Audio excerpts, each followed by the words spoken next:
Bismillah ar-Rahman ar-Rahim. Maanta waxaan qaadan doonaa conversation 3 wadashekeysigii saddexaad. Are you single or married? I'm still single, and you? I have already married. How many wives do you have? I have 2 wives. Do you have children? Yes, I have 2 sons and 3 daughters. Okay, Bismillah ar-Rahman ar-Rahim. Conversation waa wadashekeysi. 3 waa number 3 wadashekeysigii saddexaad. Are you single? Adiga doob miyaad tahay? Or ama married? Waad guursatay? Are you single or married? Adiga doob miyaad tahay ama waad guursatay?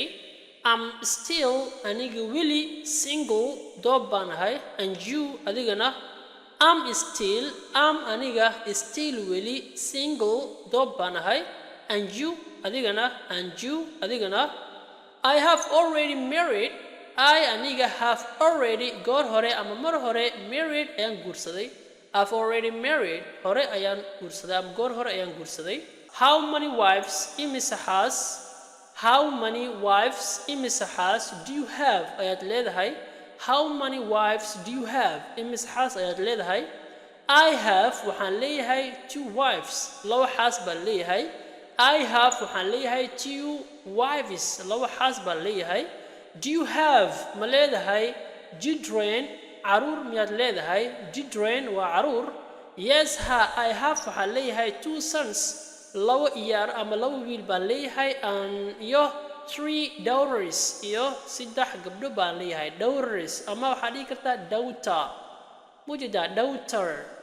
Ama waxaad dhihi kartaa I have waxaan leeyahay 2 sons. Laba wiil baan leeyahay and 3 iyo 3 daughters gabdho ama waxaad dhihi kartaa daughters iyo gabdho daughter waxaa loo yaqaana waa gabar adiga dhashay.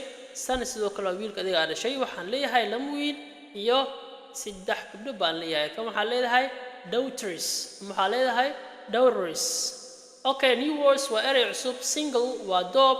Married waa guursaday. Still waa weli. Already waa mar hore. Wives waa xaasas. Children waa caruur. Son waa wiil la dhalay. Daughters waa gabar la dhalay ama gabdho la dhalay. Thanks a lot.